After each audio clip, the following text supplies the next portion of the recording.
اور اگر اس پر کوئی تکلیف آ جائے تو فوراً مراقب ہو جاؤ کہ تعلق مع اللہ میرا کیسا ہے، کیا میں اپنے اللہ کو یاد کرتا ہوں، کہیں اللہ کی نافرمانی میں مبتلا تو نہیں ہوں۔ تو اگر اللہ کو یاد کرتا ہے اور تعلق مع اللہ ٹھیک ہے اور پھر بھی مجھ پر یہ تکلیف کلفت آ گئی ہے، تو سمجھ جاؤ کہ یہ کلفت سوری ہے، یہ حقیقی نہیں ہے، یہ اللہ تبارک و تعالی میرے درجات کو بلند کرنے کے لیے مجھ پر نازل کی ہے۔ اور اگر دیکھا کہ تعلق مع اللہ میرا خراب ہے، میں اپنے مالک کو یاد نہیں کرتا ہوں، 5 وقت کے سجدے نہیں دیتا ہوں، اللہ کے منادی کی پکار کو اعزاز اور عزت نہیں دیتا ہوں، اگر یہ میری حالت تو سمجھ جاؤ کہ یہ جو تکلیف مجھ پہ آئی ہے حقیقی تکلیف ہے، اللہ تبارک و تعالی کی دنیا میں ایک پکڑ اور دنیا میں عذاب کا ایک مزہ اللہ تمہیں چکھا رہے ہیں۔ تو معلوم ہے کہ بندے کے اپنے ہاتھوں کی کمائیاں ہیں، بھلے طاعت کی شکل میں ہو، بھلے جو معصیت کی شکل میں ہو، وہ تمام کے تمام بندوں کے ہاتھوں کی کمائیوں کے نتیجے میں اللہ تبارک و تعالی تم پر مصیبت نازل کرتے ہیں یا تم پر راحت نازل کرتے ہیں۔ تبھی قرآن نے کہا وما اصابکم من مصیبت، کہ جو بھی مصیبت تم پر پہنچتی ہے، جو بھی مصیبت تم پر نازل ہوتی ہے، فبما کسبت ایدیکم، وہ تمہارے ہاتھوں کی کمائی ہے، تمہارے اپنے اعمال کا نتیجہ ہے کہ تم طاعت کرتے ہو یا معصیت کرتے ہو، اس ہاتھوں کی کمائی کے نتیجے میں اللہ تبارک و تعالی تم پر مصیبتیں نازل کرتے ہیں۔ وَيَعْفُو عَن کثیر، اور بہت سے اعمال و احوال کو تو اللہ معافی کر دیتے ہیں۔ اللہ کہتے کوئی بات نہیں، اس نے یہ حرکت کی ہے، کوئی نہیں، اس کو تو معاف کرو، اب اس حرکت کے اوپر ذرا تھوڑی سی پکڑ کرو۔ وَيَعْفُو عَن کثیر، کہ وہ کریم بہت تو معاف کر دیتا ہے۔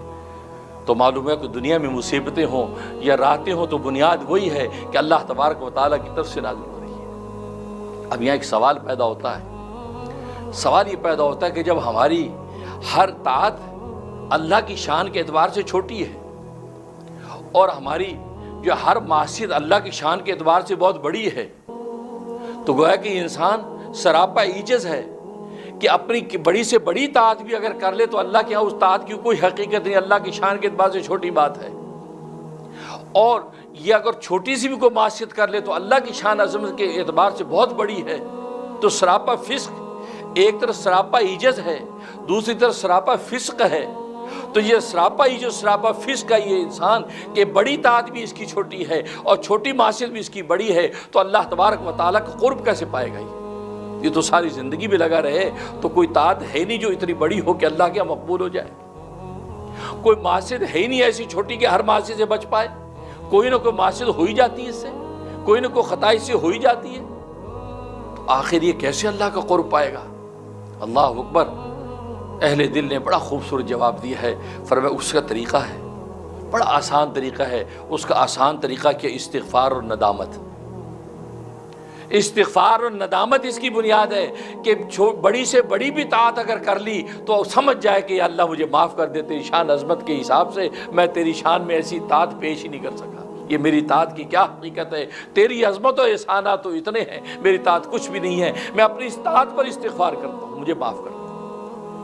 تبھی تو آپ نے دیکھا سنت کیا ہے کہ سلام جیسے نماز کا پھیرتے ہیں، نبی پاک صلی اللہ علیہ وسلم سر پہ ہاتھ رکھ کے 3 مرتبہ اللہ اکبر اور کہہ کے 3 مرتبہ کہتے ہیں استغفر اللہ استغفر اللہ استغفر اللہ۔ تو سوال یہ پیدا ہو کہ نماز تو طاعت ہی طاعت ہے، عبادت ہی عبادت، یہ کوئی معصیت تو نہیں ہے، استغفار تو معصیت بھی کیا جاتا ہے، تو نماز پڑھنے کے بعد استغفار کیوں کہہ رہے ہیں؟ اس لیے کہہ رہے ہیں کہ اپنی اس طاعت کو کچھ نہیں سمجھ کہ اللہ ہم کرنے تو آئے تھے تیری طاعت، لیکن ایسی بے دھیانی کی ہم نے نماز پڑھی ہے، نہ سجدوں میں تیرے ساتھ دل لگا، نہ رکوع میں تیرے ساتھ دل لگا، نہ قیام میں تیرا دھیان رہا، بس دنیا ہماری دل و دماغ میں گھومتی رہی۔ یہ کیا نماز تھی؟ یہ کوئی عبادت تھی؟ تیرے سامنے کھڑے ہو کے گویا کہ ہم تیرے نافرمان بن کے کھڑے رہے، یا اللہ ہمیں معاف کر دے، ہماری اس نماز میں جو کوتاہی ہم معافی مانگتے ہیں۔ اس سے نماز کا سلام پھیر کے استغفر اللہ استغفار کر رہا ہے۔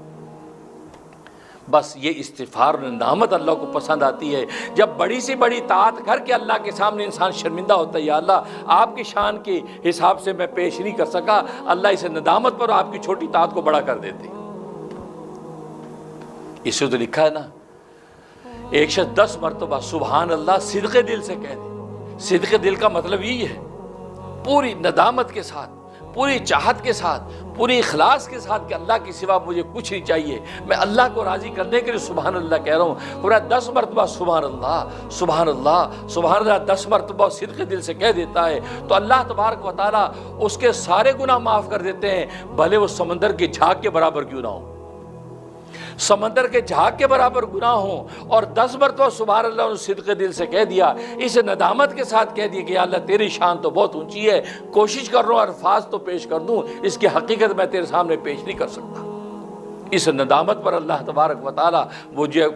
سمندر کی جھاگ کے برابر کے گناہ معاف کر رہے ہیں۔ آپ کی چھوٹی سی طاعت اللہ کیا کتنی بڑی ہو گئی۔ حضرت داؤد علیہ السلام کو کہا تھا رب کریم نے کہ اے داؤد اللہ کی نعمتوں کا شکر کرو۔ حضرت داؤد علیہ السلام نے فرمایا رب ذوالجلال میں شکر کیسے کروں، اس لیے کہ جس زبان سے الحمدللہ کہتا ہوں وہ زبان بھی تو نے عطا کی ہے، جس ماتھے کو زمین پر ٹیکتا ہوں وہ ماتھا بھی تو نے پیدا کیا ہے، جس زمین پہ ٹیکتا ہوں وہ زمین بھی نے پیدا کی ہے، جس زبان سے الحمدللہ کہتا ہوں وہ زبان بھی نے دی، اور جن آنکھوں سے آنسو ٹپکاتا ہوں وہ آنکھیں بھی نے عطا کیے ہیں، اس کے اندر آنسو بھی نے پیدا کیے ہیں۔ داؤد کا اپنا کچھ بھی نہیں ہے کہ میں تیری نعمتوں کا شکر کا حق ادا کر سکتا ہوں۔ رب ذوالجلال نے فرمایا اے داؤد تیرا یہ اعتراف اور ندامت ہی ہمارے نزدیک شکر لکھ دیا گیا ہے۔ ہم یہ چاہتے ہیں کہ تم بس اس بات کا اعتراف کر لو کہ شکر کا حق ادا نہیں کیا جا سکتا، اللہ کی نعمتوں کی شکر کا حق نہیں ادا کیا جا سکتا، یہ اعتراف اور ندامت ہی ہمارے ہاں بہت بڑا شکر ہے۔